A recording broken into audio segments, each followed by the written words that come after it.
ഈ പാട്ടുസേട്ട് എന്ന് പറയുന്ന ആളുടെ കട ഇതല്ലേ? ആ ഇത് തന്നെയാണ്. എന്തു പറ്റി? മൂപ്പര മടിയാന്ന് തോന്നുന്നു. വിളിച്ചിട്ട് ഒരു അനക്കമില്ല. ഇന്റർവ്യൂ എടുക്കാമെന്ന് ഇനിയിപ്പോ ഡെഡ് ബോഡിയുടെ പടവും പിടിച്ചോണ്ട് ന്യൂസുകാർക്ക് കൊടുക്കേണ്ടി വരുമോ ഭായി?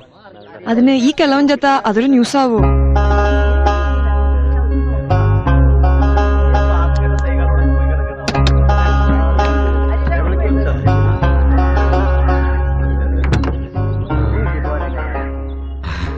കുറച്ചധികം ഉറങ്ങിപ്പോയി.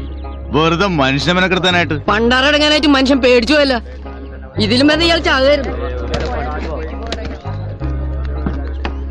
ആ നീയാണല്ലേ കൂകി വിളിച്ച ആൾക്കാരെ കൂട്ടിയത്? വിളിച്ചിട്ട് എണിക്കണ്ടേ? ഞാൻ വിചാരിച്ചു കാറ്റ് പോയെന്ന്. അങ്ങനെയൊന്നും ഈ സേട്ടുപ്പാപ്പാന്റെ കാറ്റ് പോവില്ല ചക്കാ. നമസ്കാരം. ഞങ്ങൾ പാട്ടുസേട്ടിന് തിരക്കി വന്നതാ. എന്താ? നാട്ടുകാരൊക്കെ പാട്ടിസേട്ട് എന്നാ വിളിക്കാറല്ലേ? അതെന്താ അങ്ങനെ ഒരു പേര് വരാൻ കാരണം? അല്ല, നിങ്ങൾക്കിപ്പോ എന്താ വേണ്ടത്? ഞങ്ങളൊരു TV പ്രോഗ്രാം ചെയ്യുന്നുണ്ട്. മരിച്ചുപോയ മ്യൂസിക് ഡയറക്ടർ രവീന്ദ്രനാഥിനെ പറ്റി. അദ്ദേഹത്തിന്റെ 10ാം ചരമവാർഷികം വരെയല്ലേ. അതിന് അദ്ദേഹത്തിന്റെ പ്രതിഭ കണ്ടെത്തിയതും ആദ്യകാലത്ത് സഹായിച്ചതും പ്രോത്സാഹിപ്പിച്ചതും ഒക്കെ സേട്ടുവാണെന്ന് പറഞ്ഞു കേട്ടിട്ടുണ്ട്. അതിനെപ്പറ്റി ഒന്ന് അറിഞ്ഞാൽ കൊള്ളാം. ഓ അത് ശരി. രവീന്ദ്രനാഥ് പേരും പെരുമയൊക്കെയുള്ള ആളായിരുന്നു. അത് അയളമെടുക്ക്. അതിന്റെ പേരിൽ ഞാൻ എന്തിനാ ഞെളിയണത്? പിന്നെ അറിയണ കാര്യം എന്താ വെച്ചാ അത് പറഞ്ഞുതരാം. അതിന് ഈ കാമറയും കുന്ത്രാണ്ടൊക്കെ വേണോ? പാട്ടിനോടുള്ള കമ്പം കാരണം നാട്ടുകാരെ എനിക്കിട്ട് തന്ന പേരാ പാട്ടുസേട്ട്. പഴയ ഗ്രാംഫോണും റേഡിയോ റിപ്പയർ ചെയ്ത് കൊടുക്കുക, പഞ്ഞിക്കടക്ക നിറച്ചു വെക്കുക, ഇതൊക്കെ തന്നെ അന്ന് ഇന്നും പണി. എങ്ങനാ തുടങ്ങേണ്ടത്? അയാളെ പറ്റി പറഞ്ഞു തീരൂല്ല എനിക്ക്.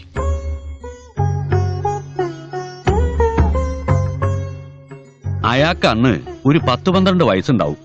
ഈ ജൂതത്തെരുവില് വയറ്റത്തടിച്ച് പാട്ടുപാടിക്കൊണ്ട് ഒരു ദിവസം വന്നു. വീട് ചോദിച്ചപ്പോ വടക്ക് മലബാറിലെങ്ങാണ്ടാന്നാ പറഞ്ഞത്. ആരും ഇല്ലാത്ര നാട്ടില്. ചോറ് വാങ്ങിക്കൊടുത്തപ്പോ പിന്നെയും പാടി കുറെ പാട്ടുകള്. ഒക്കെ പങ്കജ് മല്ലിക്കിന്റെയും സൈഗാളന്റെയും പഴയ പാട്ടുകള്. പിന്നെ അത് പതിവായി. ഇവിടെ വന്നിരുന്ന് പാടും, ഗ്രാമഫോണിൽ കൂടെ പാട്ടുകൾ കേൾക്കും. അയാള് പാടുമ്പോ ഒരു പ്രത്യേക ഭാവ.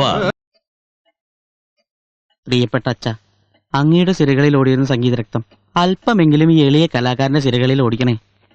അങ്ങയുടെ അനുഗ്രഹം കൊണ്ട് ഇന്നെങ്കിലും സെലക്ഷൻ കമ്മിറ്റിക്ക് സൽബുദ്ധി തോന്നണേ. ഇത് 4ാം തവണയാണ് ആകാശവാണിയിലെ ഓഡിഷൻ ടെസ്റ്റ്. എന്നാണ് ഒരു ദിവസം ബെസ്റ്റ് പ്ലേബാക്ക് സിംഗർ ശരത്ചന്ദ്രനാഥ് എന്ന് എഴുതി ഒരെണ്ണം ഇതുപോലെ ഈ ഷെൽഫിൽ ഇരിക്കുക. അതെ അതെ, എവരി കുഞ്ഞേടൻ ഹാസ് എ ഡേ എന്നല്ലേ? ഇളിച്ചോടി ഇളിച്ചോ, നിനക്കൊന്നും ഇപ്പൊ എന്നൊരു വിലയില്ലല്ലോ. നീയൊക്കെ എന്റെ കാൽക്കീഴിൽ വന്ന് ചുരുണ്ടു മടങ്ങി കിടക്കണ ഒരു ദിവസം വരും. പുച്ഛല്ലേ നിനക്കൊക്കെ പുച്ഛം. രാവിലെ വണ്ടിക്കൂലിക്ക് പൈസ ചോദിച്ചപ്പോ നിന്റെ പിശുക്കൻ വലിയേട്ടൻ തമ്പുരാന്റെ മുഖത്തും കണ്ടു ഒരു പുച്ഛം. ഈ വീട്ടിൽ അമ്മയ്ക്ക് മാത്രമാണ് എന്നിലെ ഗായകനെ തിരിച്ചറിയാനുള്ള കഴിവുള്ളത്. ഒരു യഥാർത്ഥ കലാകാരനെ തിരിച്ചറിയാൻ പെറ്റ വയറിന് മാത്രമേ കഴിയൂ. എവിടെ അമ്മ? എടാ പരീക്കുട്ടി, എന്താടാ മീൻ? ഒന്ന് നോക്കട്ടെ. നോക്കണ്ട, ഭയങ്കര വിലയാ. അതെന്താടാ, വിലയുള്ള മീൻ കൂട്ടാൻ മാത്രം വിലയില്ലേ ഞങ്ങൾക്ക്? നേരത്തെ വാങ്ങിച്ചതിന്റെ കാശ് ഒന്ന് തീർത്തിട്ട് നിലയും വിലയും പറയാം. അത് നീ സച്ചിയോട് വാങ്ങിയില്ലേ? ചോദിക്കേണ്ട താമസം. ആരോട് ചോദിച്ചിട്ടാ ഇത്രയും വലിയ വിലയുടെ മീൻ കൊടുത്തതെന്നും പറഞ്ഞു ഒറ്റ ചാട്ടം. ഇനി എത്ര നടക്കണം ആ കാശ് മേടിച്ചെടുക്കാൻ? ഈശ്വരാ, നല്ല പെടക്കണ കരിമീൻ കൂട്ടി ചോറിന്റെ കാലം മറന്നു. നീ 1 കിലോ ഇങ്ങ് എടുക്ക. എന്നിട്ട് മേടിക്കുമ്പോ ഇതിന്റെ വിലയും കൂടെ ചേർത്ത് മേടിച്ചോ സച്ചിന്റെ അടുത്തുനിന്ന്. അത് ശരിയാവില്ല സാവിത്രമ്മേ, ഇപ്പൊ റൊക്കം കച്ചവടം ഉള്ളൂ. എടാ, പണ്ട് നിന്റെ ബാപ്പ കുഞ്ഞുമരക്കാരിക്ക് ഇവിടെ കൊണ്ടു തന്ന മീനിന് വല്ല കയ്യും കണക്കുണ്ടോടാ? എന്നിട്ട് 5 പൈസയുടെ കണക്ക് അങ്ങേര് ഇതുവരെ പറഞ്ഞിട്ടില്ല. നിന്റെ മീനൊക്കെ വിൽക്കാത്ത ചീഞ്ഞു പോവുള്ളൂ. ഇതല്ലേ രവീന്ദ്രനാഥ മാഷിന്റെ വീട്? എന്താ? രവീന്ദ്രനാഥ മാഷിന്റെ ഭാര്യ? അതെ. ആഹാ, ഞങ്ങൾ ടിവിയുടെ ആൾക്കാരാ. രവീന്ദ്രനാഥ മാഷിനെ പറ്റി ഒരു പ്രോഗ്രാം ചെയ്യാൻ വേണ്ടി. ഇവിടെ ഇപ്പൊ ആർക്കും TV സീരിയലൊന്നും അഭിനയിക്കണ്ട. സീരിയലല്ല, സാറിന്റെ വാർഷികത്തോടനുബന്ധിച്ച് ടെലികാസ്റ്റ് ചെയ്യാനുള്ള ഒരു ഡോക്യുമെന്ററിയാ. മരിച്ച അന്ന് മുതൽ ഓരോരുത്തർമാര് വന്ന് വീടും ഫോട്ടോയോ അവാർഡും ഒക്കെ പടം പിടിച്ചോണ്ട് പോകും. അതുകൊണ്ട് ഞങ്ങൾക്ക് എന്താ ഗുണം? നിങ്ങൾ പോയട്ടെ.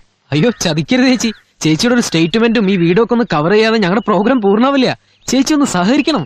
എന്താ കാര്യം? TV-ക്കാരാ അച്ഛനെ പറ്റി ഏതാണ്ട് പടം പിടിക്കാൻ വന്നതെന്ന്. ആണോ? ഒരു സാറിന്റെ മകനാണോ? അതെ, ഇളയ മകൻ ശരത്ചന്ദ്രനാഥ്. മൂത്തൊരാളുണ്ട്.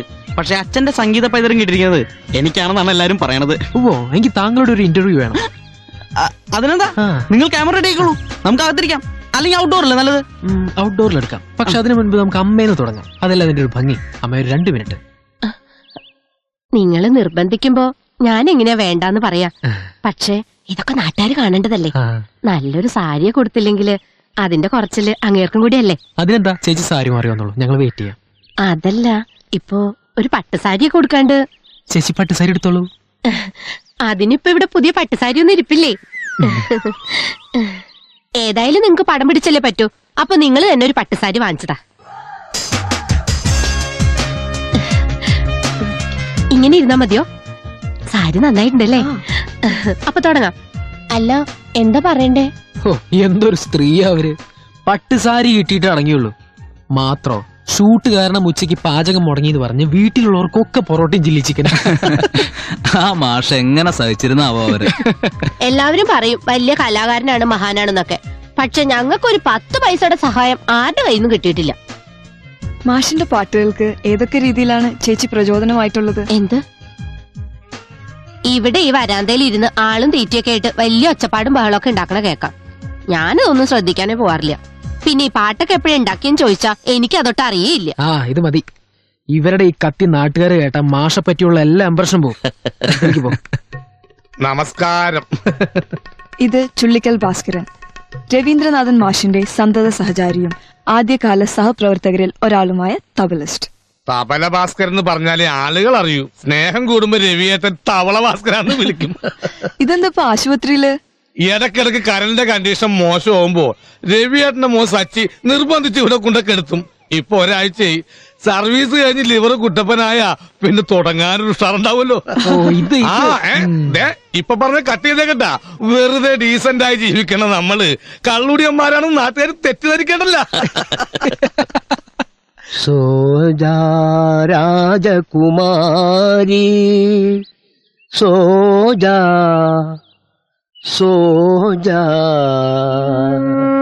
നമസ്കാരം, ഞാൻ സൈഗാൾ യൂസുഫ്. സൈഗാളിന്റെ പാട്ടുകൾ സ്ഥിരമായി പാടിയിരുന്നതുകൊണ്ട് മൂപ്പര് തന്നെ എനിക്ക് കിട്ടുന്ന പേരാ സൈഗാള്. പണ്ട് മൂപ്പരുടെ ഗാനമേളയ്ക്ക് സ്ഥിരം പെട്ടി വായിച്ചത് ഞാനാ. അതൊരു കാലം. 4 തവണ സിനിമയിൽ പാടാൻ ചാൻസ് തന്നതാ. റെക്കോർഡിംഗ് തിയേറ്റർ ചെല്ലുമ്പോ ഒച്ച പണി മുടക്കും. അങ്ങനെ പണി മുടക്കി മൂപ്പർ പറഞ്ഞു, നീ ഇനി പാടണ്ടെന്ന്.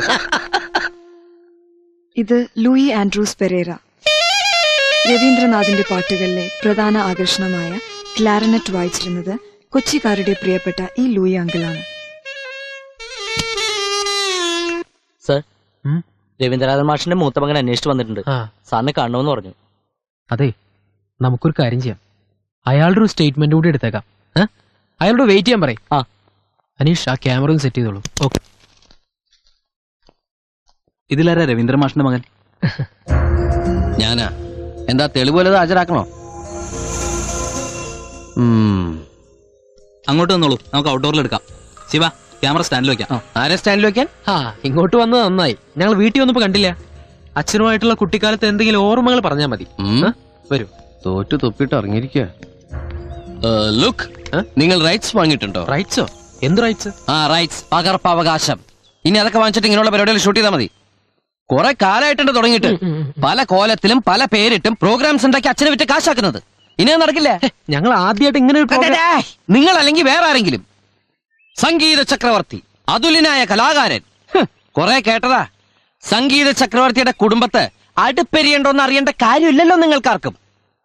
മലയാളികള് എന്നും ഓർമ്മിക്കുന്ന ഒരു പിടി മധുര ഗാനങ്ങൾ ഉണ്ടാക്കിയ ആ ആളിന്റെ വീട്ടില് ചായയിലിടാൻ പഞ്ചസാര ഉണ്ടോന്ന് അന്വേഷിച്ചിട്ടുണ്ടോ നിങ്ങൾ ആരെങ്കിലും? പേരും പ്രശസ്തിയും തിന്ന വിശപ്പ് മാറുമോ സുഹൃത്തെ? അവാർഡ് കടയിൽ കൊടുത്ത അരി കിട്ടുമോ? ഹൈ, അരി കിട്ടുമോ സുഹൃത്തെ? അച്ഛൻ മരിക്കുമ്പോ 10ാം ക്ലാസ്സിലെ മോഡൽ എക്സാം ആയിരുന്നു എനിക്ക്. അതോടെ പരീക്ഷ മുടങ്ങി. ആരാധകരും നാട്ടുകാരൊക്കെ കൂടി ആർഭാടമായിട്ട് ദയിപ്പിക്കലും അനുശോചനമൊക്കെ കഴിഞ്ഞ് പിരിഞ്ഞു പോയപ്പോ കുറച്ചാൾക്കാർ മാത്രം അവിടെ നിന്നു. അച്ഛന്റെ കടക്കാര് അന്ന് തൊട്ട് തുടങ്ങിയതാ കടം വീട്ടാനും കുടുംബം പോറ്റാനുള്ള എന്റെ നെട്ടോട്ടം. അതുകൊണ്ട് എന്റെ സുഹൃത്തെ, എന്റെ കൊക്കിലി ജീവനുള്ളിടത്തോളം കാലം അച്ഛനും അച്ഛന്റെ പാട്ടുകളും കീറി മുറിച്ച് ഈ എപ്പിഡോസുകളാക്കി വിൽക്കണ ഏർപ്പാടുണ്ടല്ലോ, അത് ഞാൻ സമ്മതിക്കില്ല. അതെ, ഇത് വെച്ച് നോക്കുമ്പോ അമ്മ ഭേദ. എന്തെങ്കിലും നക്കാപ്പിച്ചു കൊടുത്ത് ഒതുക്കാൻ നോക്ക്. നക്കാപ്പിച്ചയ്ക്കും കള്ളിനും അച്ഛൻ പാട്ടുണ്ടാക്കിണ്ട് ഒരുപാട്. അത് പണ്ട്. ഇനിയിപ്പോ എപ്പിസോഡ് കണക്കാ. മനസ്സിലായില്ല? മനസ്സിലാക്കി തരാം. ഈ പ്രോഗ്രാം എത്ര എപ്പിസോഡാ? 2. ഓക്കെ, അമ്പതിനായിരം വെച്ചിട്ട് നമ്മൾ ഒരു എപ്പിസോഡ് ചാർജ് ചെയ്തു. അപ്പൊ 1 ലക്ഷം. 1 ലക്ഷോ?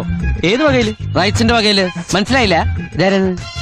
പ്രൊഡ്യൂസറാ. ആ പ്രൊഡ്യൂസർ ആണല്ലേ. സാർ എപ്പോഴല്ലേ വന്നുള്ളൂ. ഇത് ഞാൻ നേരത്തെ സംസാരിച്ചോണ്ടിരുന്ന 1 ലക്ഷം. അതിപ്പോ ക്യാഷ് ആയിട്ടോ DD ആയിട്ടോ അല്ലെങ്കിൽ ചെക്കായിട്ട് വന്നിട്ട് ഷൂട്ട് ചെയ്തോളൂ. അല്ല ചെക്കായിട്ട് വേണ്ട. അതിന് അത് മടങ്ങിയ കേസായി പിന്നെ പ്രൊഡ്യൂസറായിട്ട് പ്രശ്നമായി. അല്ലേ തന്നെ നേരില്ല. നിഷ ക്യാമറ അകത്തേക്ക് കൊണ്ടു. നമ്മുടെ കയ്യിൽ ദാസേട്ടന്റെയും എസ് ജാനയുടെ ഒക്കെ സ്റ്റേറ്റ്മെന്റ് ഇല്ലേ, അത് വെച്ച് എന്തെങ്കിലുമൊക്കെ ചെയ്യാം. വാ. അല്ലാതെ സാർ അങ്ങനെ ചൂടായിട്ട് പോകേണ്ട കാര്യമില്ല. എന്ത് കാര്യത്തിനൊരു കോംപ്രമൈസ് ഉള്ള കേട്ടാ. ഇതിലിപ്പോ എന്ത് കോംപ്രമൈസ്? ഞങ്ങൾ ഈ പ്രോഗ്രാം ചെയ്യുന്നില്ല. അല്ല റേറ്റിന്റെ കാര്യത്തിലാണെങ്കിൽ ഒരു പാലം ഇട്ട് അങ്ങോട്ടും ഇങ്ങോട്ടും വേണമെന്ന സാമാന്യ തത്വം അനുസരിച്ച് കുറച്ച് താഴോട്ട് വരുന്നതിൽ എനിക്ക് വിരോധമൊന്നുമില്ല കേട്ടാ. ഒരു എപ്പിസോഡിന് ഒരു 20,000 രൂപ തന്നാലും മതി. താങ്കളുടെ പേരെന്താ? സച്ചിദാനന്ദൻ. പരിചയപ്പെട്ടതിൽ സന്തോഷം. അല്ല സന്തോഷം എനിക്കും വേണ്ടേ. ഞാൻ റേറ്റ് എത്രയും കുറയ്ക്കാട്ടോ. നമ്മൾ സംസാരിച്ച എത്രയും കുറയട്ടോ. മോനെ ഒന്ന് ശരിയാക്കി തടാ. തുടങ്ങി ഉടനെ ഓവർ ആക്കിയപ്പോ തന്നെ ഞാൻ കരുതിയത് കയ്യിന്ന് പോയിന്ന്. വാ പോ. അല്ല അങ്ങനെ പോയാലെങ്ങനെ? നമുക്ക് കുറച്ചുകൂടി കുറയ്ക്കല്ലേ. നീ ഒന്ന് പോയി സംസാരിക്കോ? അങ്ങോട്ട് ചെന്ന് അടിച്ചു പരത്തി 10,000 എപ്പിസോഡാക്ക അയാൾ എന്നെ. 2 മെഗാ സീരിയൽ ഡയറക്ട് ചെയ്യുന്ന ആളാ. നിന്റെ നാവിന്റെ അത്ര നീളമുള്ള മെഗാ സീരിയലൊന്നും മലയാളത്തിൽ ഇതുവരെ ഉണ്ടായിട്ടില്ല മോനെ ലാലപ്പാ. ചെല്ലേ ചെന്ന് വിജയ് ശ്രീലാടത്തിനടുത്ത് തിരിച്ചു വാ. ഞാനിവിടെ വെയിറ്റ് ചെയ്യാം. എത്ര വരെ താഴാ? 10,000. ആ പരിപ്പ് അവിടെ വേവില്ല. 5,000. അതും വേവില്ല. 3,000. വേവില്ല. 2,000. അതിൽ തണ നമ്മുടെ വലിപ്പം വേവൂല. നീ ഒന്ന് ചെന്നേ.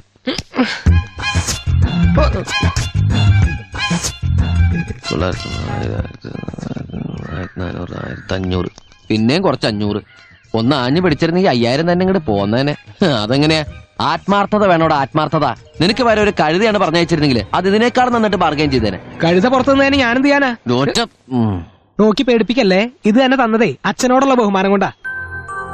അതവര് പറയുകയും ചെയ്തു. ഞാൻ ഇന്നും അച്ഛനെ ഒരുപാട് ചേർത്ത് വിളിച്ചു അല്ലടാ. അതൊരു പുതിയ കാര്യമൊന്നല്ലല്ലോ. പക്ഷെ ഈ റെഡിമെയ്ഡ് വാചകങ്ങളൊന്നും മാറ്റണട്ടോ. പേരും പ്രശസ്തി നിന്ന വിശപ്പ് മാറൂ. അവാർഡ് കടയിൽ കൊടുത്ത അരി കിട്ടൂ. കേട്ട് കേട്ട് ബോറടിച്ചു. ബോറടിക്കാൻ നീ എന്തിനാ എന്റെ കൂടെ എപ്പോഴും നടക്കണേ? വണ്ടി എടുക്കണേ. ആശുപത്രി ഭാസ്കരൻ ഇറക്കണം. ജയിലിൽ നിന്ന് ഇറക്കണം എന്ന് പറയണ പോലെ. ജയിലിൽ നിന്റെ അമ്മായിപ്പനെ ഇറക്കടാ.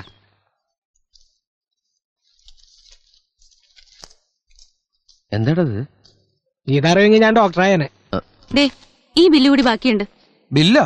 ഇനി ഏത് ബില്ല്? ബില്ലല്ലേ അടച്ചത്? ലാബിന്റെ ബില്ല് അടച്ചിട്ടില്ല. 360 രൂപ കൂടി വേണം. എന്തോര് പറഞ്ഞേ? 360 രൂപ കൂടി വേണോന്ന്. നിനക്ക് നേരത്തെ പറഞ്ഞോടായിരുന്നോ? 2 ദിവസം മുമ്പ് ഓർമ്മിപ്പിച്ചതാ. അപ്പൊ എല്ലാം കൂടി ഡിസ്ചാർജ് ചെയ്യുമ്പോ അടയ്ക്കാന്നല്ലേ പറഞ്ഞേ? തോന്നുമ്പോ തോന്നിയ ബില്ലോ. എന്ത് ആശുപത്രി ബ്ലേഡ് കമ്പനിയാ? നിങ്ങളുടെ കള്ളക്കളിന്ന് എന്റെ അടുത്ത് വേണ്ട. എന്ത് കളി? കള്ളക്കളി. നിങ്ങളുടെ പേഷ്യന്റിന്റെ ബ്ലഡും യൂറിനും ടെസ്റ്റ് ചെയ്തത് തന്നെയാ. യൂറിൻ ചിലപ്പോൾ ടെസ്റ്റ് ചെയ്തിട്ടുണ്ടാവും. പക്ഷെ ബ്ലഡ് ടെസ്റ്റ് ചെയ്തു എന്ന് പറഞ്ഞാൽ സമ്മതിക്കില്ല. ആ ഇരിക്കുന്ന മനുഷ്യന്റെ ശരീരത്തിൽ ഒരു തുള്ളി ബ്ലഡ് ഇല്ല. ഫുൾ ചാരായ. ബ്ലഡ് ഉണ്ടായിരുന്നെങ്കിൽ അയാളെ ഇങ്ങനെ കഷ്ടപ്പെടുത്തുമായിരുന്നോ? കണ്ണി ചോരയില്ലാത്തവൻ. ഒരു മിനിറ്റ് മോനെ സച്ചി, പോകണ്ട. നമുക്ക് ഒരു ബില്ല് കൊടുക്കണം. ഇത്രക്ക് നേരോ? ഒന്ന് പുറത്തിറങ്ങിയ ഭാസ്കരന് കാറ്റുള്ളായിരുന്നേ. ബാക്കിയുള്ളവന്റെ കാറ്റ് പോറായി. കയ്യിൽ കാച്ചിന് 360 രൂപ എടുത്ത്. നീ എന്താ കളിയാക്കണ? അവന്റെ ഒരു തമാശ. കാച്ചേ, അതും എന്നോട്. ലാലപ്പാ, നിന്റെ വല്ലതും ഉണ്ടോടാ? എന്റെ ഇപ്പൊ ഒരു അറിഞ്ഞാണുണ്ട്. അറിഞ്ഞാണെങ്കിൽ അറിഞ്ഞാണം. തൽക്കാലം പണയം വെക്കാം. കാര്യം നടക്കട്ടെ. അതിന് ഈ കറുത്തയാരുടെ പണയം വെച്ചിട്ട് എന്ത് കിട്ടാനാ? ഇനിയിപ്പോ എന്ത് ചെയ്യും? ആ ജെനിഫറിനൊന്ന് വിളിച്ചാലോ? ഞാൻ മനസ്സിന് വിചാരിച്ചോളൂ. ഇപ്പൊ വണ്ടി അവിടെ ചെന്ന് ഇടിച്ചു നിൽക്കുമെന്ന്. സച്ചിട്ട് ധൈര്യമായിട്ട് വിളിക്കും.